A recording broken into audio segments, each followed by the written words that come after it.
Swastiastu, ketemu lagi dengan saya Bu Jero di channelnya Demade Production.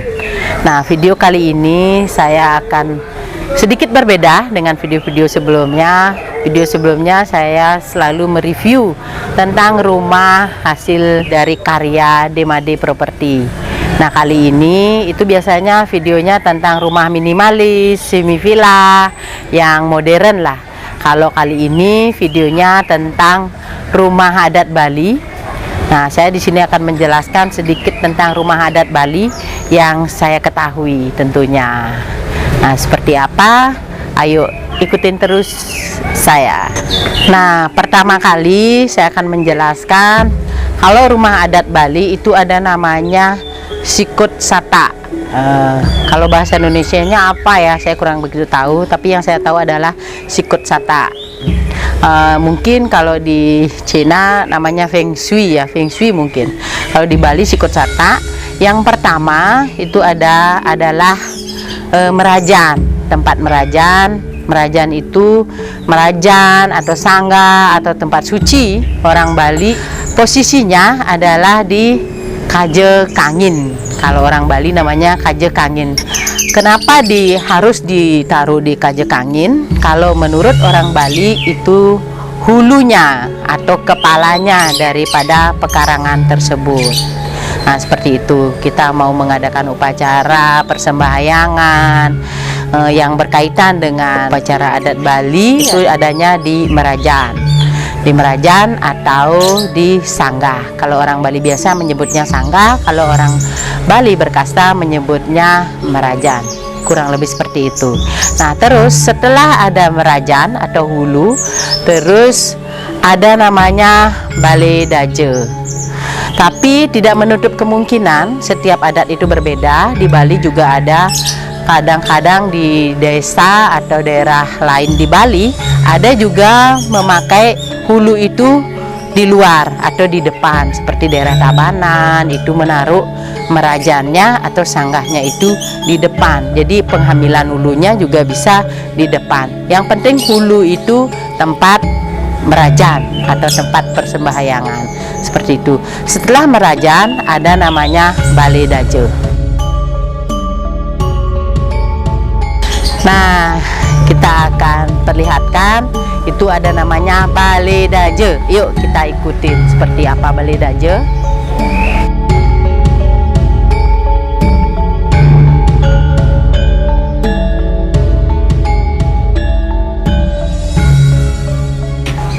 Nah, ini namanya Balai Daje, terletak di utara dari pekarangan tersebut.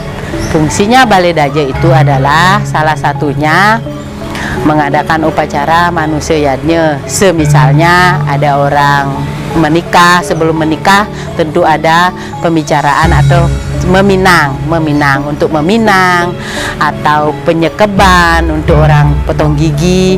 Sebelum menaik ke Balai Delot untuk potong gigi, dia ada mesekap dulu di Balai Daje. Fungsinya adalah untuk upacara manusia yadnya atau bermusyawarah sebelum melanjutkan ke jenjang kepernikahan upacara selanjutnya. Posisi Balai Daje dengan Merajan tentunya lebih rendah. Posisi Merajan itu lebih tinggi daripada Balai Daje. Balai Daje posisinya lebih rendah karena itu kalau hulu otomatis tempatnya paling tinggi, terus turun terus, posisinya lebih rendah daripada Merajan tersebut. Nah, setelah Merajan ada namanya Balai Delot. Balai Delot pun seperti itu. Dia posisinya lebih rendah lagi dan fungsinya apa? Ayo ikut link saya terus lihat Balai Delotnya seperti apa.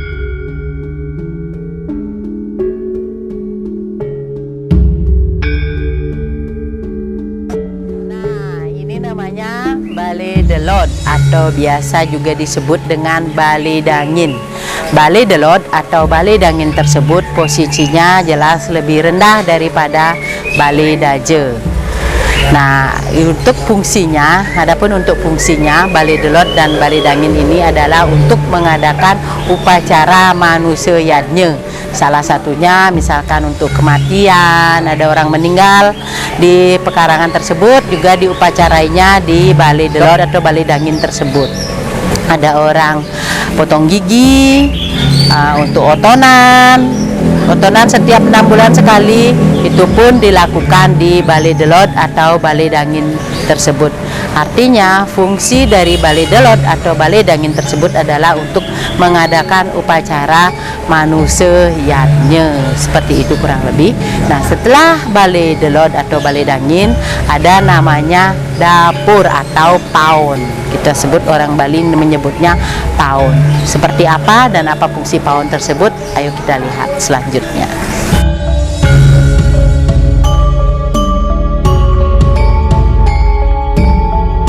Nah, ini namanya dapur atau paon. Otomatis fungsi dapur atau paon itu adalah untuk kegiatan masak memasak.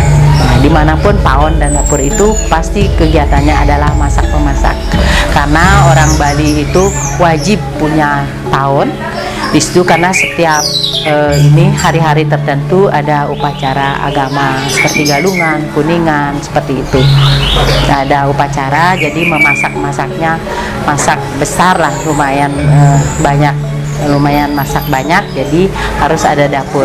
Untuk menciri khaskan dapurnya atau paonnya orang Bali itu ada namanya cangkem paon.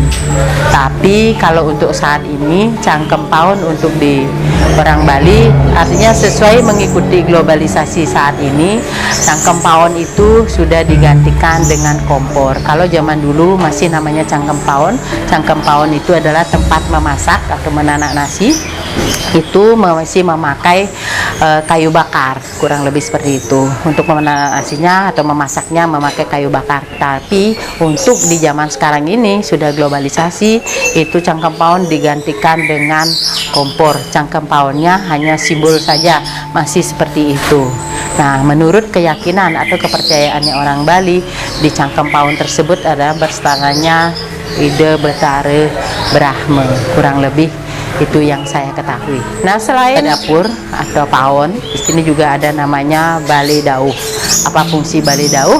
Kita lihat dan ikutin saya terus.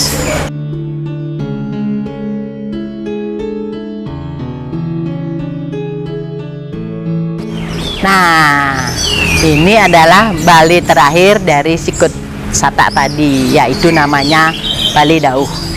Balai dauh jelas posisinya di barat, dinamakan kalau dauh itu barat. Jadi posisinya terletak paling barat di antara bangunan-bangunan yang ada di pekarangan tersebut.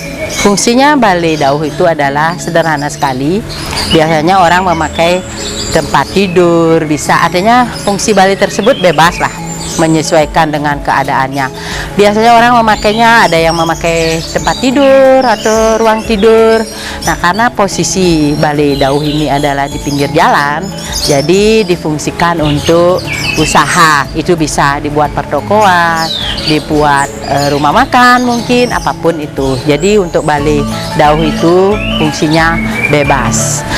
Nah, bedanya balai dauh itu dengan balai dajem. Balai dauh adalah balai yang bebas digunakan, tidur, tempat usaha itu boleh.